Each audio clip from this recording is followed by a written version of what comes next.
ఢిల్లీ యూనివర్సిటీలో హిస్టరీ ప్రొఫెసర్గా పనిచేసి రిటైర్ అయ్యారు. ముందు క్రిమినల్ ట్రైబ్ అనేటువంటి ట్యాగ్ నుంచి వాళ్ళ బయటికి రావాలి. సంచార జాతులకి, విముక్త జాతులకి ఆ పేర్లు ఎందుకు వచ్చాయి? రైల్వే వేసింది వీళ్ళే. ఒక ఫ్రెంచ్ స్కాలర్ వచ్చి ముగ్గురి యుద్ధం అనేది ఇక్కడ జరిగింది, ఎట్లా జరిగింది అని ఎవరు వాడారు వాళ్ళని పిలిచి పాడన్నారు.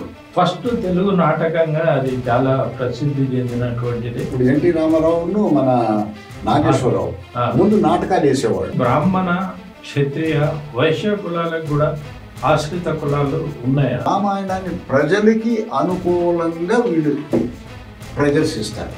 అంటే వాళ్ళకి ఓటు హక్కు ఉండదు, ఆధార్ కార్డు ఉండదు, రేషన్ కార్డు ఉండదు. రెబెల్స్ని 1857 రెబెల్స్ని చేసేటువంటి అంతా వీళ్ళు కబ్జా.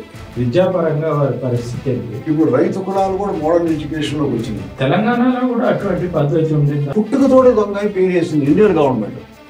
ఈ గంజిపుట్టి వాళ్ళు, అడ్డపు వాళ్ళు, ఇటువంటి వాళ్ళకి కూడా రాముడు తెలుసు. క్రిమినల్ ట్రైబుల్ గా ప్రకటించమని అన్నాడు. అప్పుడు వాళ్ళు ఏం చేసినారంటే రెడ్డి అనే టైటిల్ పెట్టుకున్నారు. డ్రామాల నాటకాలు పోయినాయి. మరిన్ని మంచి వీడియోల కోసం స్టార్ టీవీని సబ్స్క్రైబ్ చేసుకోండి, లైక్ చేయండి, షేర్ చేయండి.